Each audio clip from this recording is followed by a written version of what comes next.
Robert Pickton, a man dubbed as the Pig Farmer Killer, was responsible for the most infamous serial killing spree in Canadian history. A pig farmer by day, Pickton led a life of unimaginable horror under the cover of darkness, forever etching his name in the annals of true crime. His nickname, the Pig Farmer Killer, isn't just an eerie moniker concocted by the media. It's a chilling testament to the gruesome reality of his heinous deeds. On his farm, littered with the remnants of his victims, Pickton committed atrocities that shook the very soul of a nation. This seemingly ordinary man, with his hands stained with the blood of the innocent, was far from the average farmer. His story is a terrifying journey into the mind of a killer, a man who could smile at his neighbors in the day and turn into a monster when night fell. A seemingly ordinary man hiding a dark secret, Pickton's story is a chilling reminder of the evil that can lurk in the most unexpected places.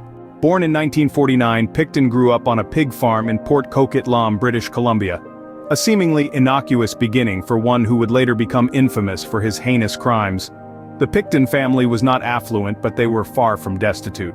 Their pig farm, though not grand, was enough to provide a comfortable life for young Robert and his siblings. Life on a farm is not without its challenges, and for young Robert, it was a life of hard work, discipline, and at times isolation. This isolation was not merely physical. Robert lived a life that was emotionally and socially detached from the world around him. He was often described as odd and eccentric, but these words fail to capture the depth of his growing incoherence with societal norms. As Robert grew older, his behavior became increasingly erratic. He developed a fascination with the macabre, often collecting bones and other oddities from the farm. His obsession with death became a concerning trait, a red flag that went unnoticed, or was perhaps ignored. An outsider might have dismissed these behaviors as mere eccentricities, the quirks of a farm boy living in isolation. But it wasn't just his peculiar interests that stood out. Robert had a volatile temper, a trait that was often attributed to the pressures of farm life. Yet this volatility was not just a byproduct of stress, it was a manifestation of a deeper, darker nature. His anger was not only explosive but also seemed to have a sadistic edge. As he grew into a man, Robert became more reclusive. His interactions with others were limited, his social skills stunted. He was a paradox, a man who seemed to crave solitude, yet was drawn towards the darker aspects of human interaction. In these formative years, the seeds of the monster that Robert would become were sown. His childhood, filled with isolation, odd behavior, and an increasing fascination with the macabre, was a chilling prelude to his future crimes. The quiet farm boy would soon transform into a monster whose actions would shock the nation.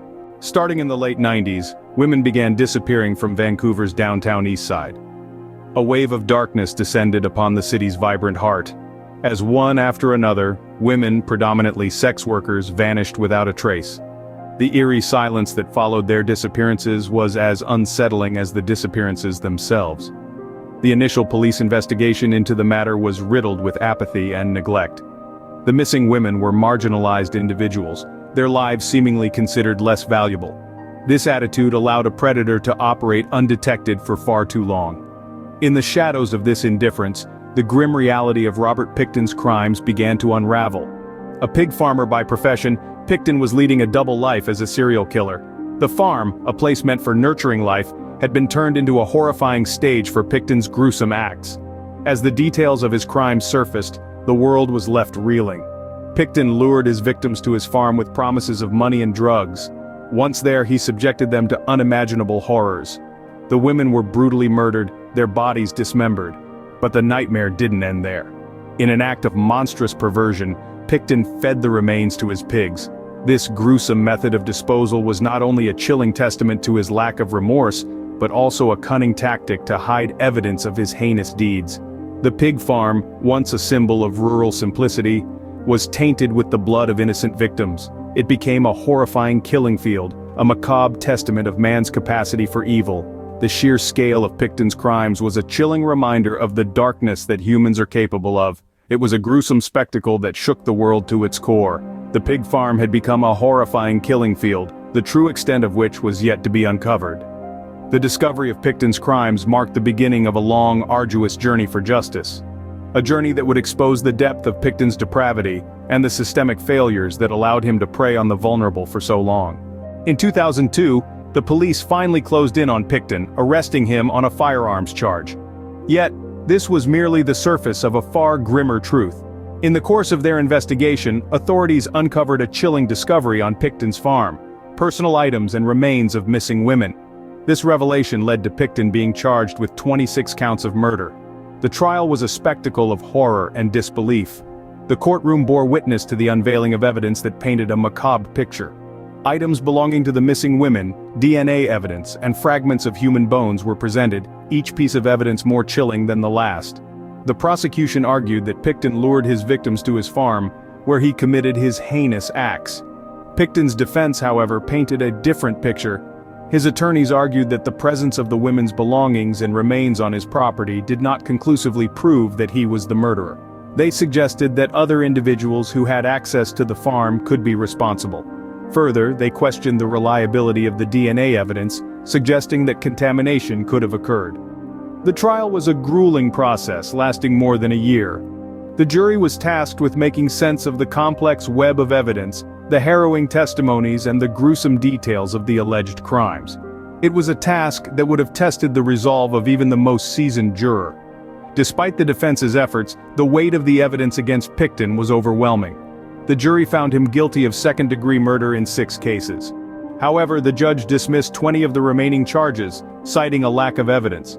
This decision left many unanswered questions and a sense of unease that justice may not have been fully served. In a trial that gripped the nation, Pickton was found guilty of second-degree murder in 6 cases, but the true number of his victims remains shrouded in mystery. The Robert Pickton case serves as a chilling reminder of the depths of human depravity and the persistent quest for justice. Sentenced to life in prison, Pickton left behind a trail of destruction and unanswered questions. His reign of terror had ceased, but the aftermath of his gruesome crimes continued to send ripples throughout the community. The families of the victims were left grappling with a loss that was both tragic and horrifyingly brutal, their grief amplified by the shocking nature of Pickton's deeds. The community was shaken to its core. The realization that such monstrous acts had been committed in their midst was a bitter pill to swallow. People began to question how they could have been so blind to the horrors that were unfolding right under their noses. The trust that once bound the community together was shattered, replaced with fear and suspicion. In the wake of the trial, the families of the victims sought solace in each other, their shared grief forming an unspoken bond.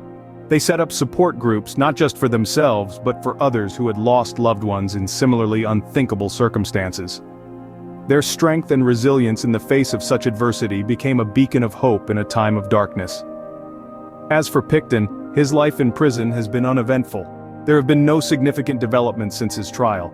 He remains locked away from the world, his heinous crimes a stark reminder of the evil that humans are capable of. The impact of Pickton's crimes continues to reverberate through the community. His story has forced us to confront the uncomfortable truth that evil can lurk in the most unexpected places. But it has also shown us the strength and resilience of the human spirit, as embodied by the families of the victims. Their courage, their determination to seek justice, and their unwavering support for each other serve as a reminder that even in the face of unimaginable horror, there is always hope. Robert Pickton's legacy is a chilling testament to the depths of human depravity. His story serves as a grim reminder that monsters can hide in plain sight.